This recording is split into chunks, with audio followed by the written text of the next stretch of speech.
Hello, I am Takeshwar Verma and this is Common English Grammar Channel। प्यारे दोस्तों, आइए आज की इस वीडियो में हम देखते हैं कि इंट्रोगेटिव सेंटेंस का सेंटेंस फॉर्मेशन हम कैसे करेंगे। मेनली जो प्रेजेंट इंडेफिनिट टेंस है वह सेंटेंस फॉर्मेशन पर डिपेंड करता है। सेंटेंस फॉर्मेशन अगर आपने सीख लिया तो आप समझ जाइए कि सेंटेंस फॉर्मेशन के जरिए से आप टेंस को सीख जाएंगे और टेंस में जब आप क्या सेंटेंस बना लेंगे तो आपको पूरा चीज़ें याद रहेंगी, है ना। तो चलिए हम देखते हैं इंट्रोगेटिव सेंटेंस, है ना। इंट्रोगेटिव सेंटेंस में उसका आईडी क्या होता है, उसमें हम स्ट्रक्चर क्या इस्तेमाल करेंगे और इसके एग्जांपल्स क्या हैं और कंडीशन फॉर द सब्जेक्ट क्या क्या है, इसको देखते हैं, है ना। इस टेबल को आप ध्यान से देखिए, बहुत ही इजी तरीके से बता रहा हूँ मैं। और अगर ये जानकारी आपको कहीं पसंद आया तो लाइक शेयर सब्सक्राइब जरूर करिए। चलिए तो देखते हैं इंट्रोगेटिव सेंटेंस। सेंटेंस क्या है? इंट्रोगेटिव, है ना। इंट्रोगेटिव मतलब होता है प्रश्नवाचक। इंट्रोगेटिव मतलब क्या होता है? प्रश्नवाचक। और यहाँ पे हम क्या लिखेंगे? आईडी। आईडी ये लिखेंगे कि क्या वाक्य के शुरू में आता है और क्या के साथ क्या आता है। क्या के साथ आता है रहा हूं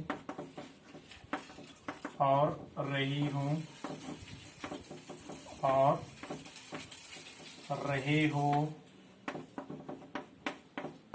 और रहे हैं इत्यादि आता है ना। तो ये याद रखिए, ये आईडी है, पहचान है इसकी, है ना। वाक्य हिंदी वाक्यों की पहचान कैसे करेंगे हम? रहा है, रही है, रहे हो, रहे हैं इत्यादि आता है और क्या लगा होता है और अंत में क्वेश्चन मार्क भी लगा होता है ना। मार्क ऑफ इंट्रोगेशन स्ट्रक्चर होगा इसका। शब्द क्या लगेगा यहाँ पे? इज, एम लगेगा, एम और प्लस क्या लगेगा? सब्जेक्ट। एम और subject plus verb fourth form और क्वेश्चन मार्क। और सेकेंड वाला जो आई के लिए होगा उसमें ऑब्जेक्ट भी लिख सकते हो आप, है ना। इस स्ट्रक्चर के बाद आप कहाँ तक लिखेंगे? V4 प्रेजेंट पार्टिसिपल के बाद आप क्या लिख सकते हैं? ऑब्जेक्ट भी लिख सकते हैं।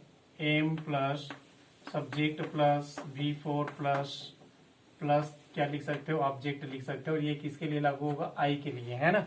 जब सब्जेक्ट केवल क्या रहेगा? आई रहेगा तब लागू होगा, है ना। आई मतलब मैं, है ना। मैं जब सब्जेक्ट है तभी ये लागू होगा। अब हम देखते हैं नेक्स्ट, इसका एग्जांपल देखते हैं। तो ये क्या होगा?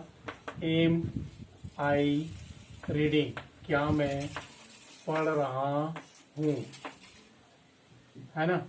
M I reading book,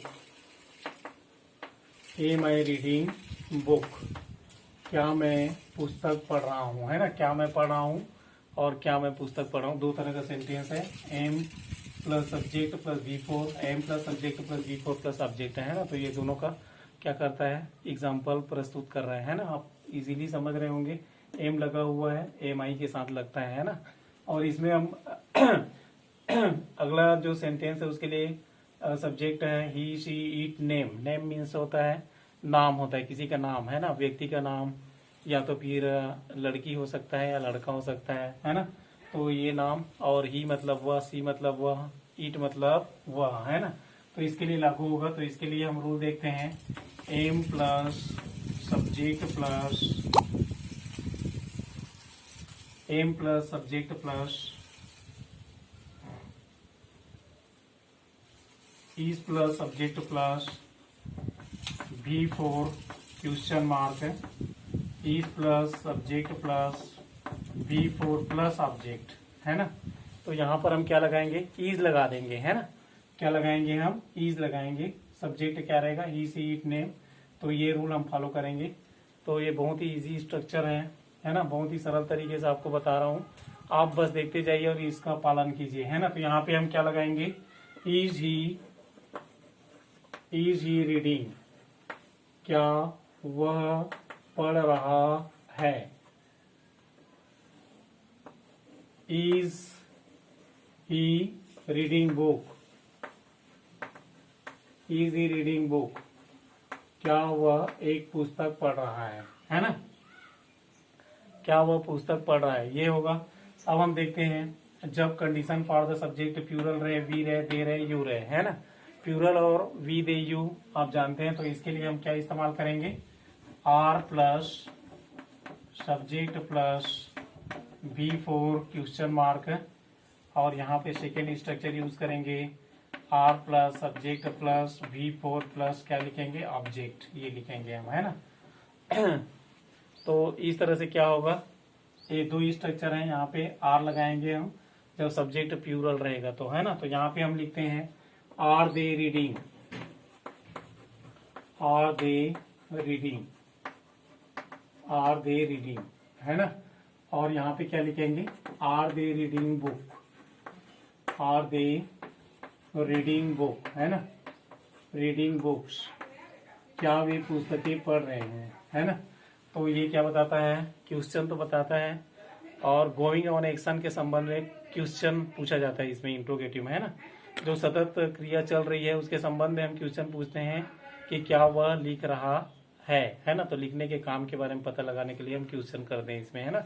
going on action के संबंध में प्रश्न पूछा जाता है ना। सतत चलने वाली क्रिया के बारे में इसमें प्रश्न पूछा जाता है कि क्या वह कार्य कर रहा है, क्या वह पढ़ रहा है ना। इस तरह से पूछा जाता है, क्या वे और बहुत सारे सेंटेंस हैं, आप इसको ट्राई करके देखिए, बना के देखिए, सब्जेक्ट चेंज कीजिए, है ना। और जितने भी सब्जेक्ट हैं उतने से आप सेंटेंस बनाइए, जितना ज्यादा से ज्यादा सेंटेंस आप बनाएंगे उतना ही आपका प्रैक्टिस होगा और अंग्रेजी आपका इम्प्रूव होगा, है ना।